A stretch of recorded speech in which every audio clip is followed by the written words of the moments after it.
as visitas de Bolsonaro à Rússia e à Hungria, as punições que vão ser feitas pela União Europeia e tudo o que está acontecendo no Reino Unido e no Canadá, agora no Giro Semanal.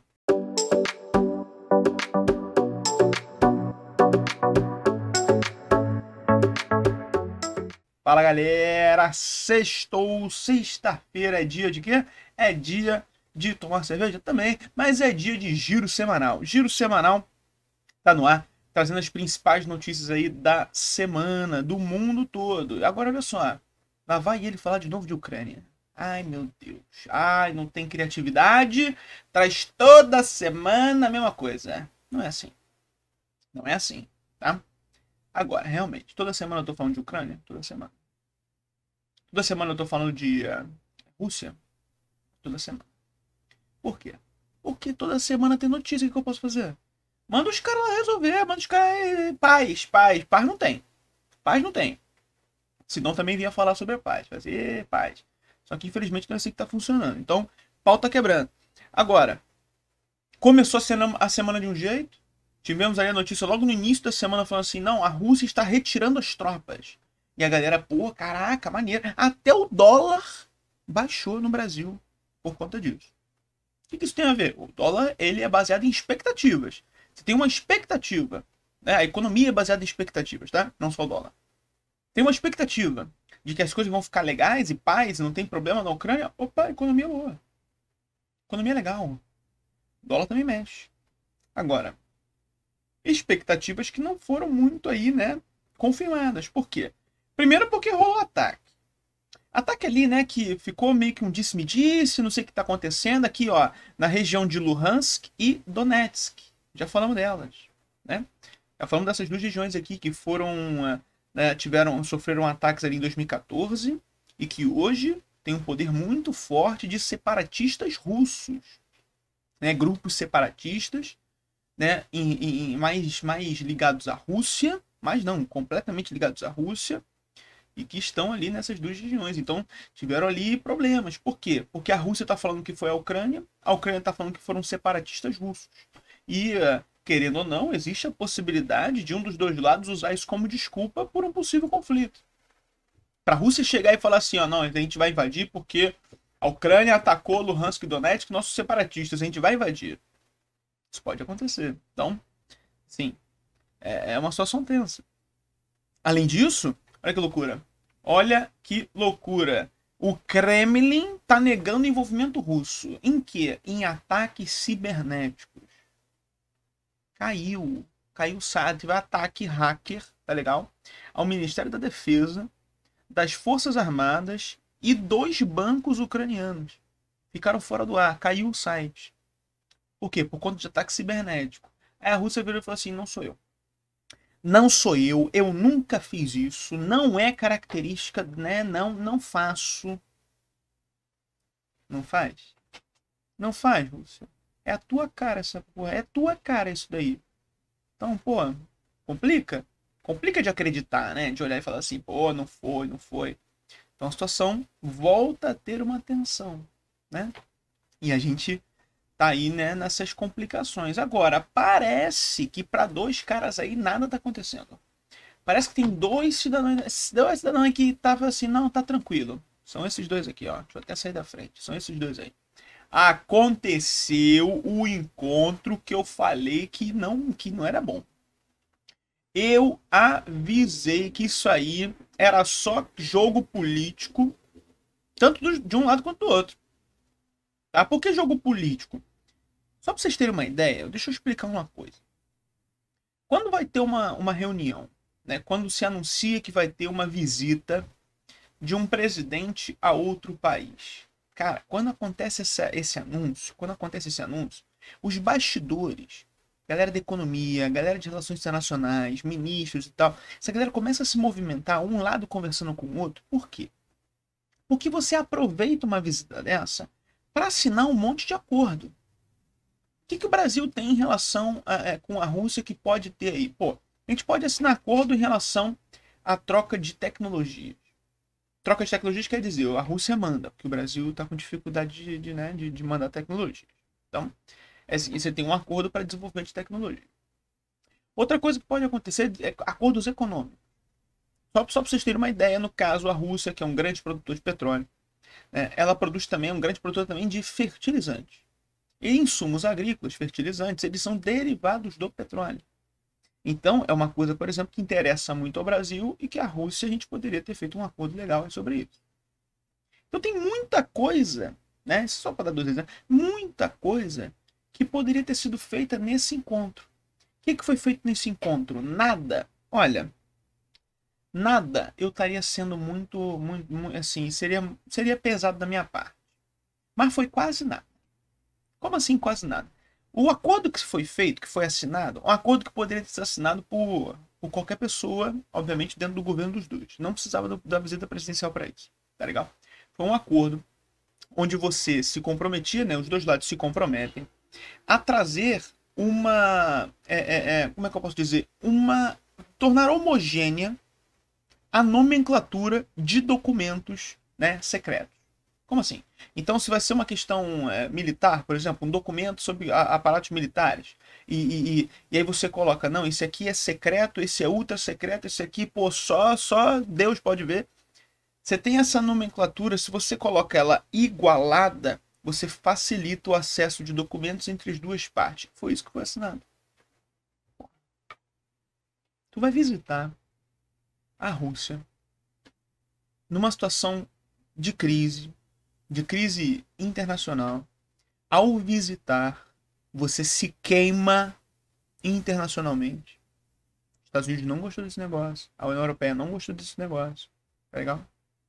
Ah, mano, tem que agradar os Estados Unidos e a União Europeia.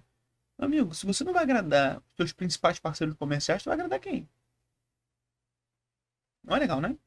Então, ficou esse cenário aí de pô, reuniãozinha que não precisava ter acontecido, né? Então, qual foi o grande objetivo por parte desse rapazola que tá aqui, ó? Cadê? Opa, aqui, ó. Aquele ali, ó. Qual é o objetivo desse cara? É esse aperto de mão. Ele foi lá para fazer isso.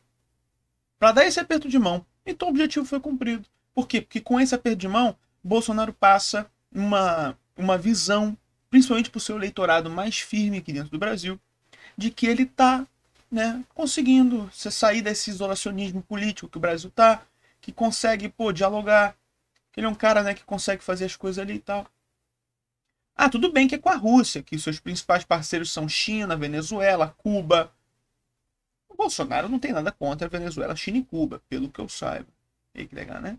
Agora, também não importa que no final da visita ali, né, o Bolsonaro acabou botando flores no túmulo do soldado soviético. Né? Porque também não tem nada contra a União Soviética. Não que eu consiga imaginar. Então, é uma visita que serve mais ou menos mesmo para você ter o aperto de mão. Esse é o grande objetivo. Tá legal? Saindo de lá, ele foi para a Hungria. Na Hungria, aqui a situação complica.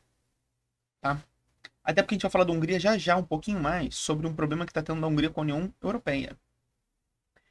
Porque ele foi na Hungria visitar esse rapazola que está aí. Primeiro presidente brasileiro em exercício que vai até Budapeste. Esse cara aí se chama Viktor Orbán. O Viktor Orbán, ele é o primeiro-ministro da Hungria.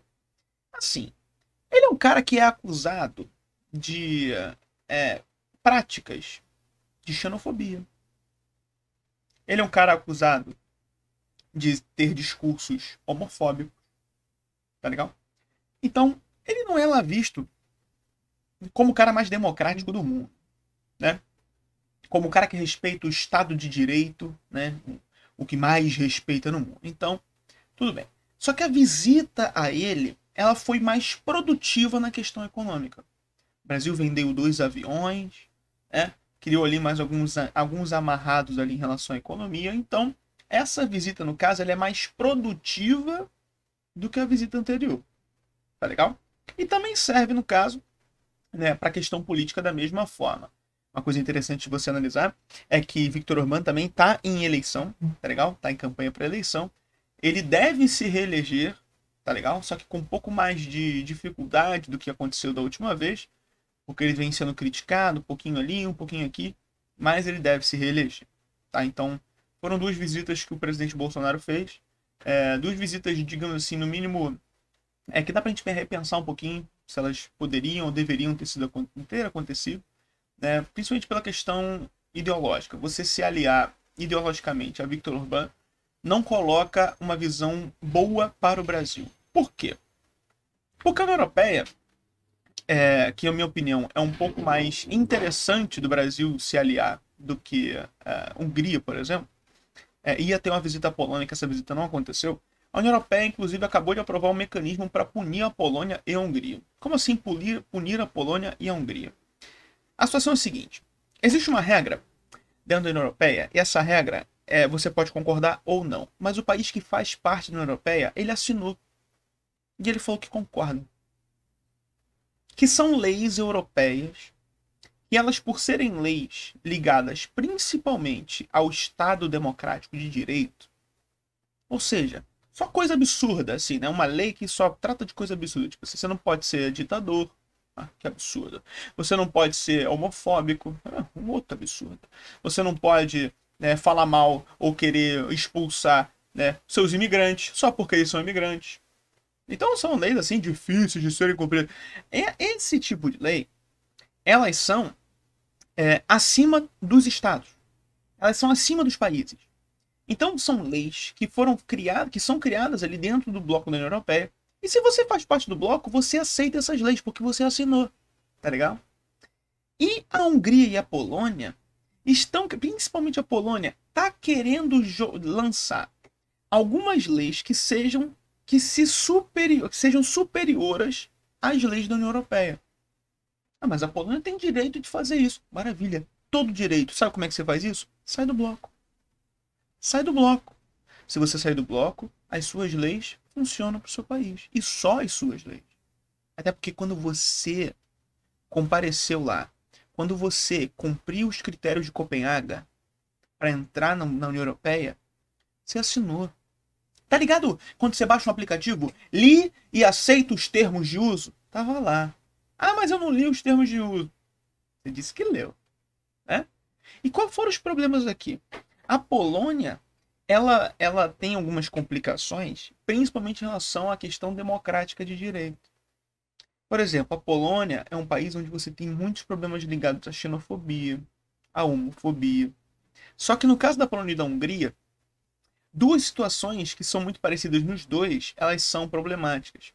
Na Hungria, ela é mais evidente que o governo está basicamente cooptando, e aí isso acaba tirando a legitimidade, tirando a liberdade do poder judiciário.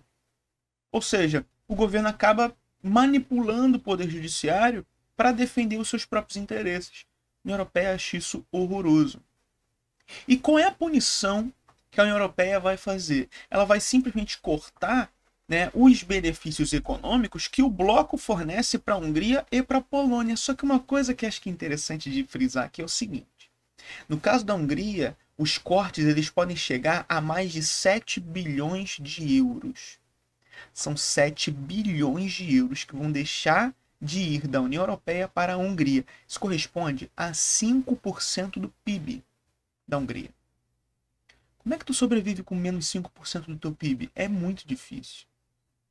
No caso da Polônia, a situação fica um pouco pior. São 32 bilhões de euros que não vão chegar aos cofres poloneses. Isso representa 7% do PIB. Tá legal? E no caso da Polônia e da Hungria tem uma situação que ainda é um pouco mais agravante. Por quê? Os dois países eles são superavitários em relação à União Europeia. O que isso significa? Eles recebem mais dinheiro do que eles fornecem ao bloco. Porque o bloco ele tem um ratatá ali, tem uma divisão. Vamos fazer uma divisãozinha aqui, cada um contribui com um pouquinho, tem a caixinha, contribui com um pouquinho aqui, vamos fazer um rata, né? E depois esse dinheiro ele é redistribuído de acordo com as necessidades de cada país. Hungria e Polônia são superavitários. Eles dão X, eles recebem mais do que X. Aí complica. E tem uma galera que está pressionando, beleza, então olha só, se isso acontecer, se de fato a União Europeia punir essa galera, né, e vocês acabarem aí perdendo esse dinheiro, vocês vão sair do bloco econômico? Aí eles arregam. Aí eles arregam e falam o seguinte: não, sair do bloco? Não precisa disso, não precisa. Então são situações assim que a gente vai analisando e que vão ficando não necessariamente tensas, mas movimentam o tabuleiro de xadrez ali naquele lado da Europa. Tá legal? Ainda sobre a Europa, né? Uma situação um pouco mais agora, um pouquinho mais pro lado, né, ocidental ali da Europa. Eita, nós. Quem é esse cara aí? Boris Johnson. O cara que tava com problemas aí sobre, né, a questão da pandemia, que saiu aí, que ele tinha curtido festinha Covid Fest, né? Rolou aí um Covid Fest com Boris Johnson, de fato, né? E a popularidade dele caiu. Qual o problema? Tá caindo mais a popularidade do senhor com as madeixas douradas, né? Boris Johnson tá tendo sua popularidade caindo por conta do que? Por conta do que? Isso aqui eu não tinha falado ainda, né? Aqui nos nossos vídeos, porque eu não tinha feito vídeo sobre isso e também não fazia vídeo desde 2016, mas meus alunos com certeza lembram, né? A galera me pergunta, Lucas, o que pode acontecer com o Brexit? O que pode acontecer após a saída do Reino Unido aí? Eu falei assim, ó, pode acontecer um negocinho chamado inflação. Tá aí, ó. Tá aí, inflação. Lucas, mas essa inflação aí de 5,4% é a maior dos últimos 30 anos? Lucas, eu fiquei sabendo que no Brasil aí deu mais de 10%. É, pra tu ver. Ver como é que a gente tá. Mas ó, 5,4% no Reino Unido, os caras estão pirando. Estão pirando. A meta era de 2%. A meta era de 2%. O que acontece é que nessa condição de inflação, você acaba precisando ter intervenção na economia, ou seja, o Banco Central, né, em inglês, aí eu vou me faltar o nome dele aqui, né, pode, muito provavelmente, vai acontecer isso de aumentar os juros. E você aumenta os juros, você mexe em toda a questão econômica, você mexe no consumo, tem muita consequência em relação a isso. Então a popularidade do Boris Johnson está sendo pulverizada. Pode ser que aconteça uma destituição, o governo, pode ser que o parlamento ali desfaça o governo, pode ser que o Boris Johnson renuncie, pode ser. Tá legal? A gente não vai descartar essa possibilidade. E se isso acontecer, eu volto aqui para falar. Então, vocês verem que essa situação na Europa não tá muito legal. Mas não é só na Europa. Não é só na Europa, porque no Canadá, Justin Trudeau, ele recorreu à lei de emergência. Olha só, nunca tinha acontecido isso no Canadá. Você recorrer às leis de emergência. E tipo, que leis de emergência são essas? São leis muito agressivas. São leis que aumentam muito o poder do presidente. Tá legal? Muito. Por quê? Por conta. Não o presidente, não, o governo federal fica um pouco mais bem colocado. Mas por conta das manifestações. Aquelas manifestações que eu falei para vocês, dos caminhoneiros, que não queriam que o passaporte de Covid estivesse valendo. Né? Manifestações que eles chamam ali, manifestações pela liberdade.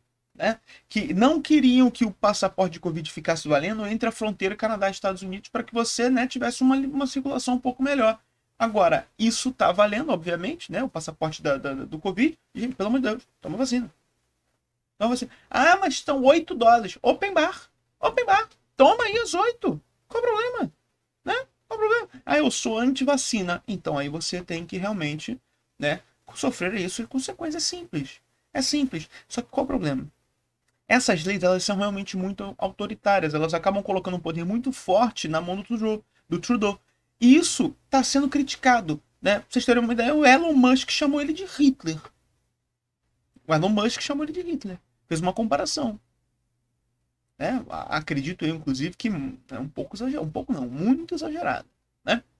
Agora, a gente de fato tem uma situação bem tensa acontecendo no Canadá. Né? Essas leis, por exemplo, proíbem manifestações.